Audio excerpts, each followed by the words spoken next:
primeira alta na taxa de juros em 2 anos é o tema da nossa entrevista da semana. O curso de inglês online está com inscrições abertas para estudantes. E ainda, quarta 12h30 especial sobre surdez. O Circuito UFMG começa agora.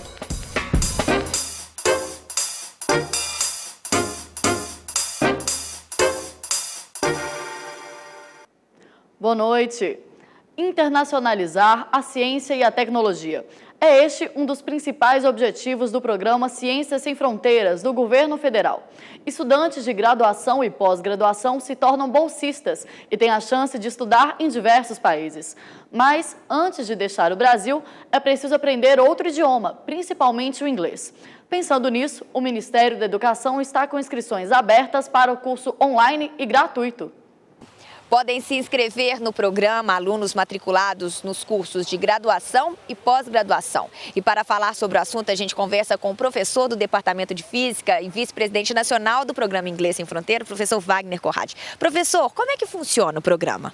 O Programa Inglês Sem Fronteiras ele foi criado pelo Ministério da Educação com o objetivo de promover ações para o ensino da língua inglesa no país, visando a internacionalização do processo das universidades brasileiras. Qual que é a relação do Inglês Sem Fronteiras com Ciências Sem Fronteiras? O Programa Inglês Sem Fronteiras ele tem como ação emergencial a capacitação de nível de proficiência dos alunos candidatos ao Programa Inglês Sem Fronteiras que não estão preparados para sair do país indo aos países onde se exige a proficiência em língua inglesa.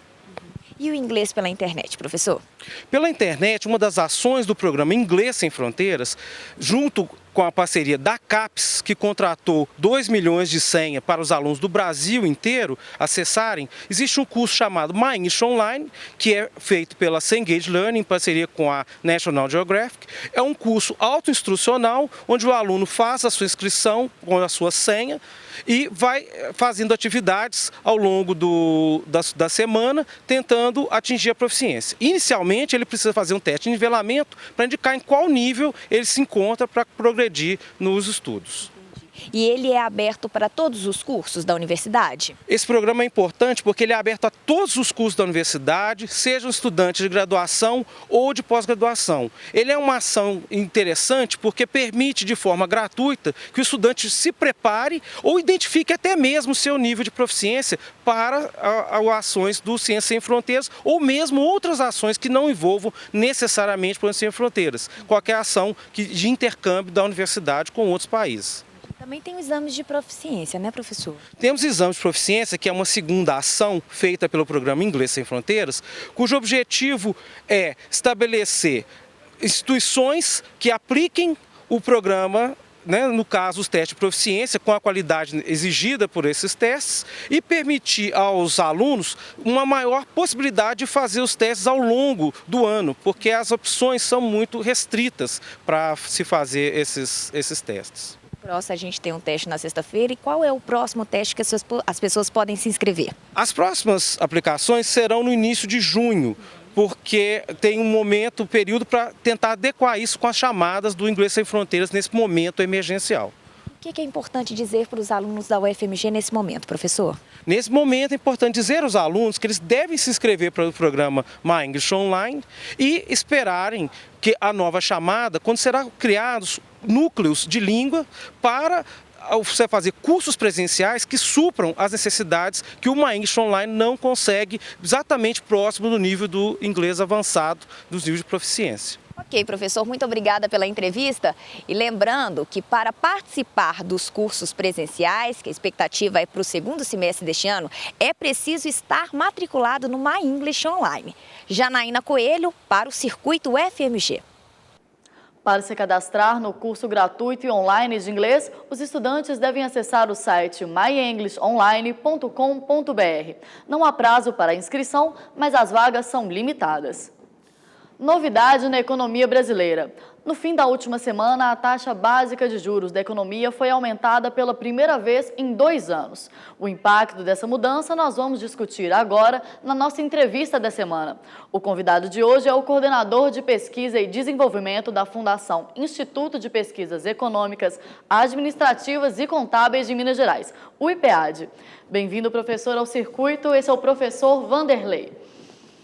Professor, para começar, o que é a taxa Selic e como ela é calculada? A Selic é uma taxa básica de juros da economia brasileira, remunera os títulos públicos e ela é estabelecida pelo Comitê de Política Econômica do Banco Central, o Copom, que se reúne a cada 45 dias para estabelecê-la de acordo com a análise que eles fazem da economia brasileira. Essa taxa aumentou por quê? Isso vai ter algum efeito na queda dos preços? A ideia é que quando a inflação começa a se aquecer e há uma pressão de demanda, o Banco Central, o Copom, ele aumenta a taxa de juros para frear o consumo. Essa é a ideia básica para aumento da taxa de juros Selic. E como isso vai afetar o país de maneira geral? A taxa de juros, em primeiro lugar, aumenta a dívida pública, né? Porque isso o governo vai pagar mais pelos títulos públicos. E, por outro lado, ela é uma taxa referencial, então ela afeta toda a cadeia de juros da economia brasileira. E, bom, o grande risco em relação à inflação, qual seria? O aumento da Selic, ela é suficiente para conter essa inflação? Não, o aumento Selic é um instrumento de controle monetário, evidentemente que é um dos instrumentos, e ele funciona bem quando a inflação é caracterizada com aquilo que os economistas chamam de inflação de demanda. Então, a Selic, o aumento dela visa exatamente segurar esse aumento de demanda, mas, evidentemente, só essa medida não é suficiente para conter a inflação. Quais seriam as outras medidas para poder conter a inflação? Há uma série de medidas, uma delas na verdade, você tem que atuar também do lado da oferta, porque a Selic controla bem a inflação quando a inflação é característica de demanda. Mas você não pode ficar usando isso eternamente, porque você tem que equilibrar demanda e oferta. Se você não atuar do lado da oferta, investimentos produtivos, a longo prazo você não consegue conter a inflação.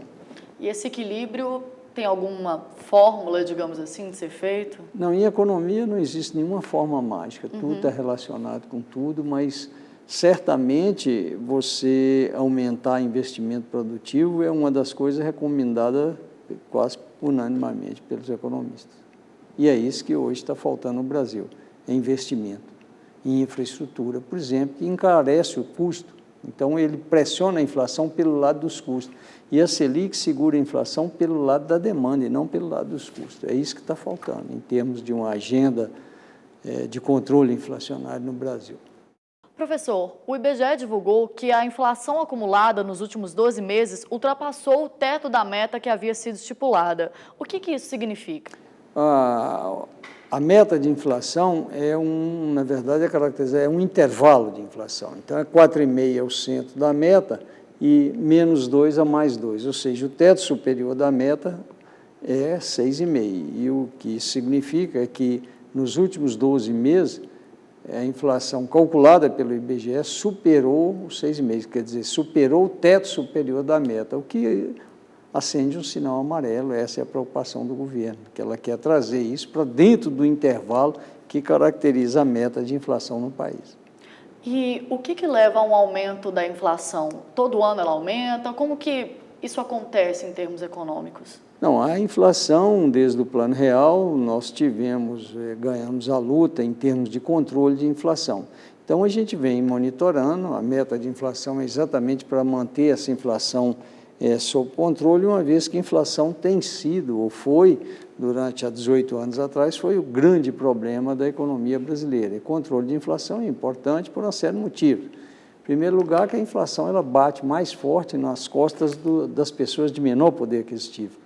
Ela é cruel nesse sentido. E, por outro lado, com a inflação, todo o raciocínio econômico é obscurecido. Então, o controle da inflação é algo que deve ser priorizado e o Plano Real conseguiu acabar com aquela inflação maluca que tínhamos e agora a preocupação do governo é manter essa inflação sob controle. Certo. É verdade que a taxa Selic ela aumenta o rendimento da caderneta de poupança? Sim, porque a caderneta de poupança, o rendimento dela é 70% da Selic, mais taxa referencial. Então, a Selic maior, 70% da quantidade maior é maior. Nesse sentido, sim. Se a Selic é maior, o rendimento da poupança é maior. Na prática, esse aumento beneficia o consumidor? Não necessariamente. O fato do rendimento de poupança aumentar não quer dizer que isso é bom, não, porque depende do tamanho da inflação. O que importa é o aumento real dos preços, ou seja, a diferença, o rendimento real da poupança. É o rendimento dela descontado a inflação. Esse percentual é que é muito pequeno. A redução atual do IPI, associado a esse aumento dos juros, isso vai interferir na economia de uma maneira a tentar controlar essa inflação também? É uma medida válida? É uma medida válida até certo ponto. De curtíssimo prazo, o governo tem atuado em setores específicos e isso, é claro, ajuda a controlar a inflação e, por outro lado, incentiva alguns setores produtivos. Mas falta ainda uma agenda mais global onde se ataca a questão do investimento produtivo, investimento em infraestrutura. Isso ainda falta no país. Nesse quesito, o senhor acha que quais seriam os próximos passos, principalmente nessa questão do investimento estrutural que o senhor tem citado? Olha, fundamentalmente é criar uma agenda mínima para investimento em infraestrutura no país. O governo tem tentado algumas coisas, como aquele plano de atuar em 10 mil quilômetros de estrada de terra, de ferro, 7.500 quilômetros de estrada de terra, atuar em portos, privatização de aeroportos, isso tudo contribui, né? É um conjunto de medidas que deve melhorar a questão da infraestrutura brasileira, que é um grande gargalo da economia brasileira. Hoje é o problema de baixo investimento em infraestrutura. Isso encarece os produtos. Então, pelo lado da oferta, isso pressiona a inflação. O governo está controlando via Selic, mas isso controla a inflação de demanda. Mas a inflação de oferta, que reflete no aumento de custo, não está sendo atacada. Professor, em termos econômicos, qual o grande dilema que o Brasil está vivendo nesse momento?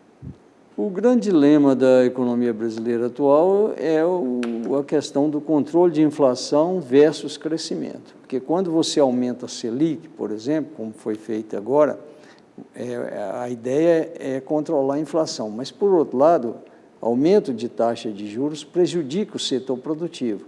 Então, você trava o crescimento. Então, o governo está colocado diante desse grande dilema. Você controlar a inflação e, ao mesmo tempo, não frear a economia. Esse é o grande dilema hoje da economia brasileira. O modo de administrar isso é que está sendo questionado e o governo está tentando administrar essa equação para ver como resolvê-la. Do ponto de vista econômico, tem alguma saída que seja a mais viável para o governo? Não, saída mágica não existe em economia. O que existe, a ideia é atacar vários pontos ao mesmo tempo. Não ficar só atacando a inflação com medidas monetárias, que, como eu disse, isso ataca a inflação pelo lado da demanda, mas é preciso simultaneamente atacá-la pelo lado da oferta, o que significa, como eu havia dito antes, aumento em investimento produtivo, investimento em infraestrutura portuária, estradas e etc. Ok, professor, muito obrigada pelas suas informações e pela participação aqui no circuito. O IPEAD se coloca sempre à disposição para esclarecimentos técnicos que se fizerem necessários. Muito obrigada. Nesta semana, nosso especialista comenta a dengue. Na dica de hoje, você vai aprender qual é a medicação correta para a doença.